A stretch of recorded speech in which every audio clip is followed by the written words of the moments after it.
kesehatan. Korelasinya apa asuransi kesehatan produk ini dengan proteksi tabungan? Jadi pada saat kena sakit, kalau orang kena sakit itu tidak ada yang bisa tunda kok keluar duit. Maksudnya gini loh.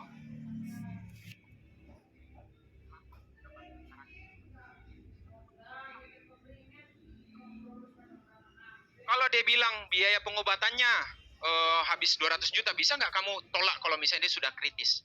Bisa nggak? Enggak, kamu dengan sukarela bayar, benar nggak teman-teman? Ya, jadi jangan sampai tabungan yang selama ini kamu sudah cari atau cash flow uang tokomu mau pakai untuk bayar ini, kamu pakai untuk bayar ini. Saya bilang gitu loh. Jadi saya nggak lama-lama di sini kok, karena semua orang zaman sekarang sudah punya. Pasti Koko sudah punya kan? Duit. Padahal saya tahu dia belum punya teman-teman misalnya. Pasti Koko sudah punya kan? Oh, belum punya is. Yang bener kok, saya bilang gitu loh. Jadi ibaratnya gini loh. Zaman dulu sebelum COVID kamu nggak ada asuransi kesehatan, ya sudahlah nggak apa-apa lah. Setelah COVID kamu nggak punya asuransi kesehatan, mohon maaf nih ya, kamu orang yang aneh. Ya, jadi saya nggak lama-lama di sini. Saya nggak jelaskan tabel ini, tabel itu nggak ada teman-teman ya, nggak ada. Ya, kemudian setelah ini ada kok, setelah ini ada, artinya kita nggak mungkin tabungan kita terkuras tuh.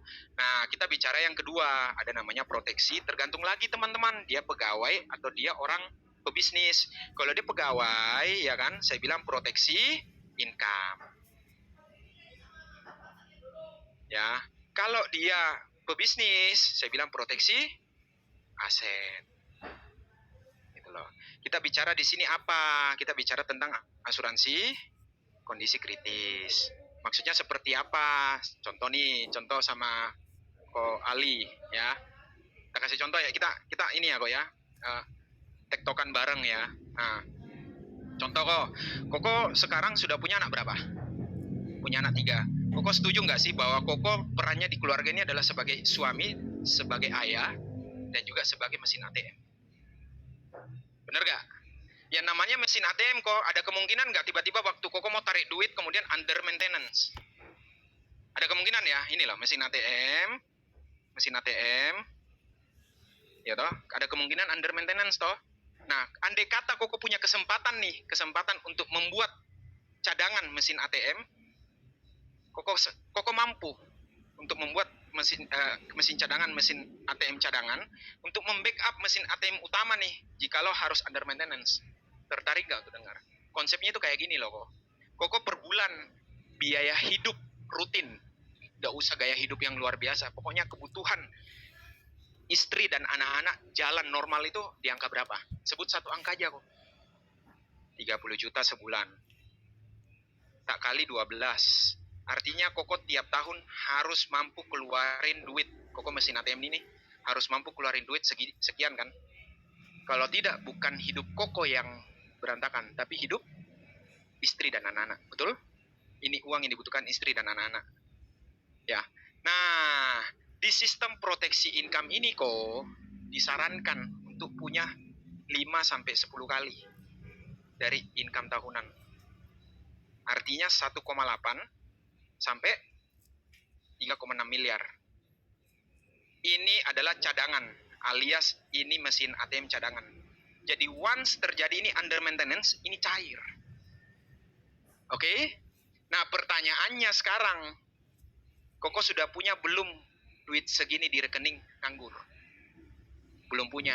Kalaupun ada, pasti tidak liquid. Karena kalau liquid ngapain? Ya kan? Paling enak ya dimasukin investasi, benar kan? Nah, orang bijak kok, nasabah-nasabahnya Iswandi yang cukup oke, dia selalu pakai cara ambil program yang namanya PCA. Jadi untuk bikin 1,8 M, kita bulatkan 2 M. Untuk Koko seumuran ini kurang lebih paling setor duit ya, nabung 400 juta selama 5 tahun. Ya dicicil nih, 400 ini cicil. Jadi setiap tahun cuma 80 juta kok per tahun selama 5 tahun. Ini sudah ready nih. 2M sudah ready. Sesimpel ini aja untuk jelasin proteksi income. Ya, kalau misalnya dia orang pebisnis nih, saya buka pikirannya melalui proteksi aset teman-teman. Proteksi aset maksudnya gini loh. Ya, sama kurang lebih kayak gini. Cuman saya nggak bicara tentang mesin ATM. Konsepnya ini sama teman-teman ya. Konsepnya ini sama. Cuma saya bicara gini loh.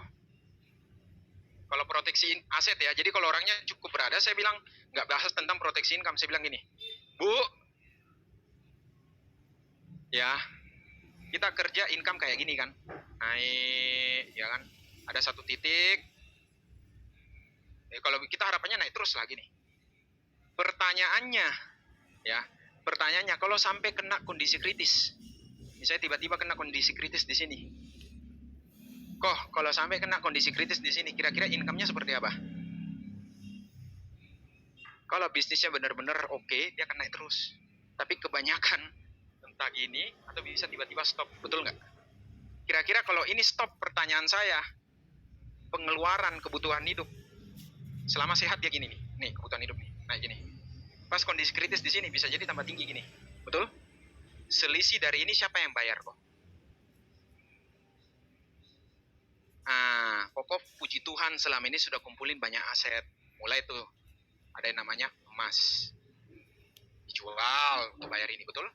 Kalau nggak cukup lagi masuk ke ruko 1 dijual murah, ruko 2 dijual murah, ruko 3 dijual murah, ruko 4 dijual habis asetnya. Nah kan sayang nih, biar ini nggak hilang, dijual cepet, kita pakai konsep PCA nih.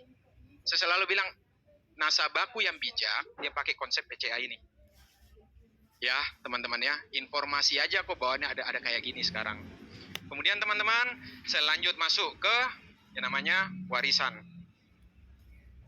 Warisan ini ada 3 kok, ya warisan ini ada 3. Satu namanya dana abadi, satu namanya loan protection. Sangat wajar, bahkan aneh kalau pebisnis tidak ada loan, benar nggak? Karena yang namanya pebisnis itu pengen ekspansi secepat mungkin kok, benar ya? Kalau misalnya lama-lama tunggu uangnya sendiri, modalnya sendiri untuk ekspansi, keduluan orang lain momentumnya, benar nggak? Jadi paling enak pakai uang bank aja, ya. Nah, kok ada loan nggak di bank? Nah, misalnya sebut berapa kok? Yang belum ada asuransinya?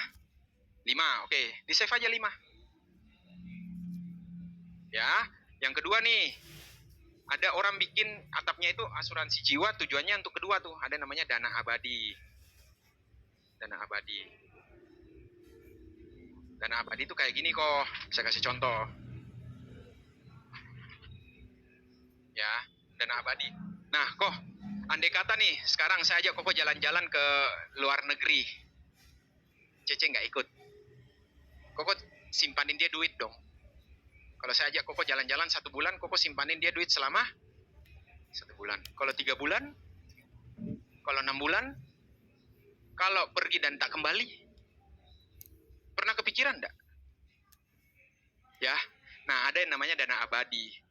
Nah, dana abadi ini kok,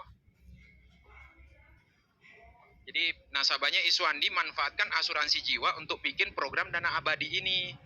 Dana abadi. Tadi Koko sudah bilang, sebulan kan butuh 30 juta per bulan. Kalau setahun sama dengan 360 juta.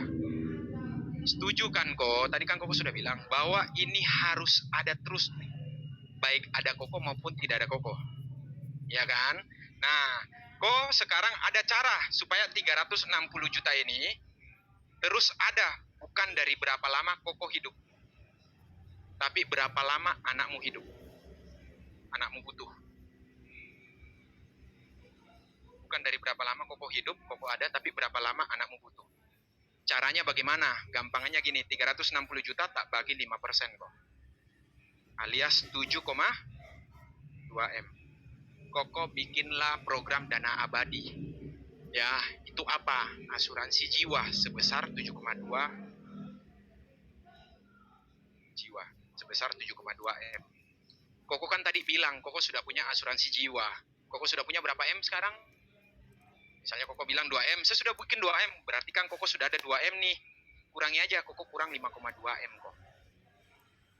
Dengan terjadinya resiko saat kita nggak ada, 2 M ini cair, 5,2 M ini cair kan jadinya 7,2. Ini kita masukkan deposito, 5% menghasilkan duit 360 juta. Oke?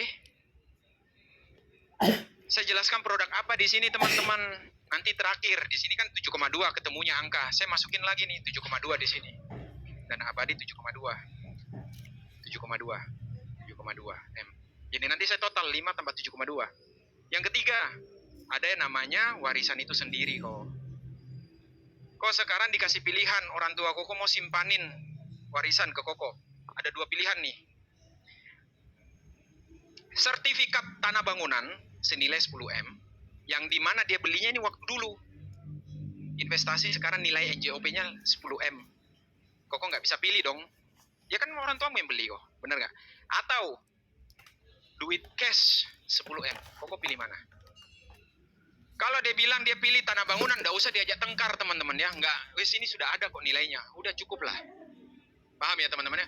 Ya saya tahu tanah bangunan lah, saya sudah ada cash. Nggak usah gua ajak tengkar sungguhan. Daripada ribet di situ. Ya karena ada, saya temani agent saya pergi cerita ini, saya tes dia yang cerita. Diajak tengkar teman-teman. Ya nggak bisa dong, lebih butuh uang cash lah. Gini-gini. Panjang lagi ceritanya teman-teman ya. Udah kalau dia bilang gitu ya sudah. Kalau enggak ya, contoh nih. Koko pengen kalau ada kesempatan pengen kasih anak berapa? Oke, dari sini Koko cerita total ada 22,2M. Betul? Koko sudah punya berapa sekarang? Saya punya 5M. Berarti PR Koko 17,5M. Baru sinilah saya masuk di Prudential, ada 2 produk. Ada produk bayar hilang, murah banget. Atau bayar preminya balik, agak mahal. Tergantung Koko suka yang mana. Kalau dibilang saya mau uang balik, ya sudah. Ceritain PAS. Saya mau uang hilang nggak apa-apa, wes biar murah, optimal angka yang saya keluarkan. Ceritain PF. Yang ke atas yang terakhir dia bilang ini apa? Ini saya cerita teman-teman kenapa? Karena yang antena ini teman-teman cukup menarik. Ya, dana pendidikan. Dana pendidikan, ya. Jadi asuransi untuk tabungan pendidikan anaknya Koko, ya. Orang awam kok taunya sediain perencanaan keuangan untuk pendidikan anaknya pakai sistem konvensional, ditabung sendiri atau deposito sendiri. Boleh nggak? Boleh-boleh aja. Tapi ibaratnya gini, kayak naik tangga kok. Koko di sini nih sekarang, Koko nih, nah, kelihatan toh. Nah, bawa anak Koko digendong nih, anaknya di sini digendong nih. Anaknya misalnya anak Koko sekarang usia berapa? Misalnya masih kecil misalnya kok, 3 tahun. Kalau anaknya sudah gede teman-teman, saya skip di sini dana pendidikan, nggak usah. Saya nggak mau lama-lama, saya coret langsung, nggak usah. Kita nggak usah bahas ini dulu aja. Tapi kalau anaknya masih kecil, saya bahas teman-teman. 3 tahun. Andai kata orang lulus kuliah usia 21 tahun, benar?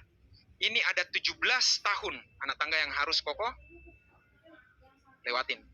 Ada kemungkinan nggak orang naik tangga tiba-tiba capek berhenti di sini? Ketika capek berhenti di sini, anak Koko bisa naik sendiri nggak? Kalaupun bisa setengah mati, benar nggak? Karena dia harus naik sambil belajar, benar nggak? Setengah mati kok. Nah, melalui financial planning ini, proteksi ini, ada yang namanya dana pendidikan dengan konsep, ada programnya sendiri kok, ibarat kayak gini. Nah, ya, kayak naik lift. Koko di sini, Koko ada di sini, bawa anak. Ini sudah pencet nih, dari awal lift kan kita pencet nih, lari lantai 3, pencet 21 nih. 21. Kalau sampai Koko capek di sini mau istirahat, anaknya keluar di lantai berapa? 21. Anaknya keluar di lantai 21. Baik Koko masih gendong atau enggak, dia tetap keluar. Sudah ada mamanya sana yang terima. Bener nggak? Itulah konsep dana pendidikan. Nah, dari sini kira-kira Koko pengen bahas lebih lanjut yang mana tak buatin proposal.